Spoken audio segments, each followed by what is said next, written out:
You've probably had this moment. You're in the middle of a conversation, maybe with a partner, a sibling, a colleague, and somewhere between what you said and what they heard, something got completely lost. Not because anyone was lying, not because anyone was being difficult, but because the two of you were genuinely processing the world in different ways, and you couldn't quite put your finger on why. That feeling isn't in your head, or rather, it is exactly in your head, in the architecture of it, in the wiring, in the deep biological and social forces that shaped how your brain was built before you were even born. For decades, this question, do men and women actually think differently, was treated as either obvious or dangerous. Either people dismissed it entirely, nervous about what the answer might imply, or they leaned too hard into the differences and used them to justify old stereotypes. But science has quietly been doing something more careful, more honest, and the picture that's emerging is far more complex and far more interesting than either side of that debate ever admitted. So let's start at the very beginning. Before you were born, in the earliest weeks of development,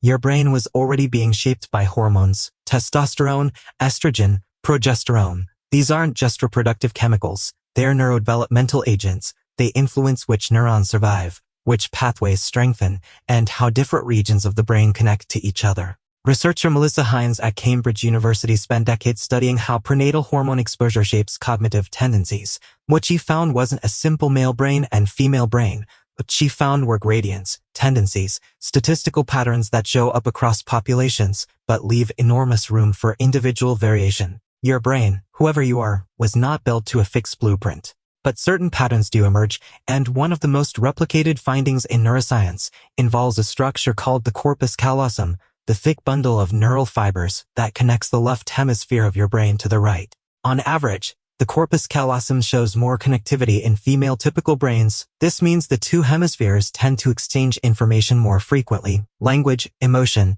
spatial processing. These functions, which in male typical brains tend to be more lateralized, meaning more confined to one side, are in female typical brains more likely to involve both hemispheres working in tandem. What does that actually mean in practice? Think about how you process a difficult emotion. If your brain favors cross-hemispheric communication, you're more likely to put words to that feeling automatically. The emotional center fires, and almost simultaneously, the language center responds. That's not a character trait, that's circuitry. In brains where emotional and language processing are more separated, those same feelings get experienced intensely, but without the automatic verbal bridge. The emotion is real. The words just don't come as naturally, and what looks from the outside like someone being closed off or cold is often just someone whose brain is working harder to build a connection that the other person's brain makes almost effortlessly. Researcher Ruben Gur at the University of Pennsylvania spent years imaging brains at rest and during tasks. He and his colleagues found consistent differences in how male typical and female typical brains allocate activity during memory recall,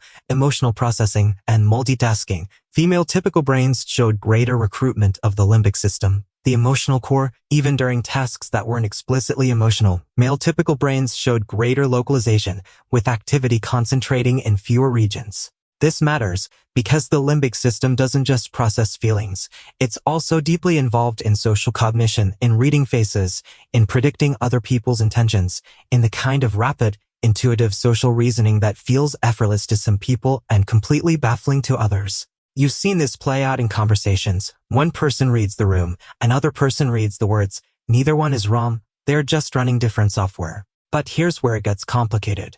The brain is not static. It's not a fixed machine delivered at birth and left alone. It is a living structure that reshapes itself constantly in response to experience. And this is where the story of male and female cognition gets far more interesting and far more difficult to untangle. Because from the moment you arrive in the world, you are treated differently based on your gender, not always consciously, not always intentionally, but consistently, pervasively. Baby girls are spoken to more, they're held more. They receive more face-to-face interaction in their early months of life, and that interaction, those thousands of small exchanges of gaze and expression and sound physically sculpts the social and language circuits of the developing brain. Baby boys are more often engaged with objects, with action, with spatial play, and that engagement builds different circuits. Circuits for spatial reasoning, for mechanical thinking, for tracking objects through space. Neither set of experiences is better, but by the time a child reaches school age, years of different environmental input have layered on top of whatever biological tendencies were already present, and it becomes genuinely difficult to separate what was nature from what was nurture. Researcher Cordelia Fine, author of Delusions of Gender, made a compelling case that much of what we attribute to innate biological difference is actually the accumulated weight of cultural expectation, and she's not wrong that culture shapes the brain. It absolutely does. But the conversation doesn't end there, because Fine's own critics point to cross-cultural studies that find some cognitive differences persisting even in societies with very different gender norms. Not every difference disappears when you change the social environment. The honest answer, the one that neuroscience keeps arriving at, is that it's both. Always both. A biological scaffold shaped by hormones and genetics, and then sculpted, reinforced, redirected by every experience you've ever had. And what emerges from all of this shaping is not two neat categories. When neuroscientist Daphna Joel at Tel Aviv University analyzed over 1,400 human brain scans, she found something striking. Brains that scored very high on typically male features in one region were just as likely to score high on typically female features in another. The brains were internally inconsistent, mosaic, like most people had a patchwork of characteristics that didn't fit cleanly into either category. Only a small minority of brains were internally consistent in one direction. Which means that when people say men and women think differently, the real answer is, some men and some women show consistent differences in some cognitive domains, on average, but most individual brains are a unique blend of tendencies that don't map neatly onto the binary. You are not your gender's brain, you are your brain.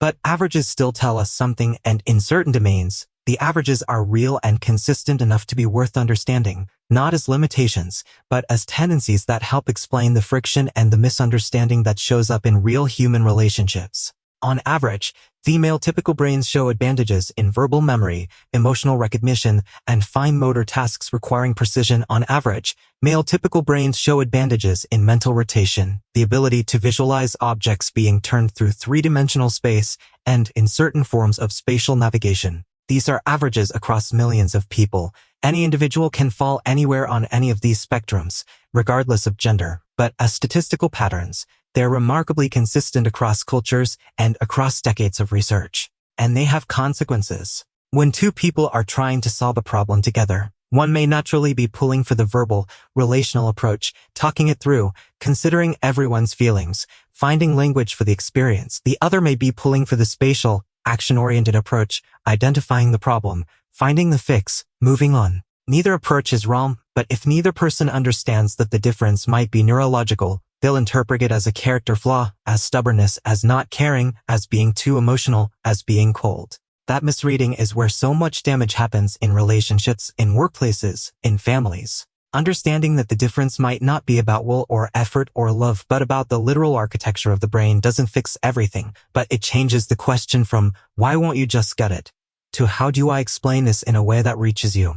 That shift is everything. There's one more layer here that rarely gets mentioned in these conversations. Hormones don't stop influencing the brain at birth. They keep shaping cognition throughout your life. Across the menstrual cycle, cognitive tendencies shift measurably. During phases of high estrogen, verbal and social processing tends to sharpen. During phases of high progesterone, spatial processing can become more acute. The brain is not a fixed state. It's a system that breathes and shifts and recalibrates.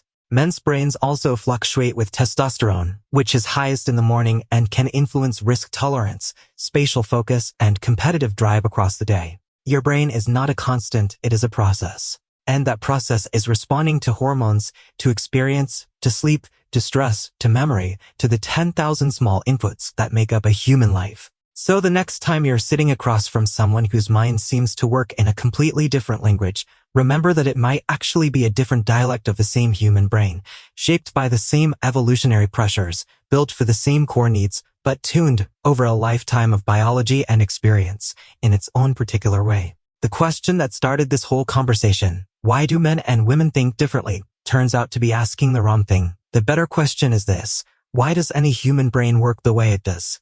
And the answer is always a conversation between the body you were born with, the world you grew up in, and the experiences that press their shape into you, day after day, until they became the person you think of as yourself. What part of this video surprised you the most? Let me know in the comments below. I'd love to know where you're watching from today. Drop your country, state, or city in the comments and join our growing community from around the world. Also, tell me what topic you'd like to see in our next video. We read your suggestions, and there's a good chance your idea could be featured in an upcoming episode. If you enjoyed this video, Don't forget to hit the like button, subscribe to the channel, and turn on the bell notification so you never miss another fascinating story. Your support helps us continue creating more amazing content, uncovering hidden facts, and sharing incredible stories with viewers like you. Thank you for watching, and remember, every story has another chapter waiting to be discovered. See you in the next video.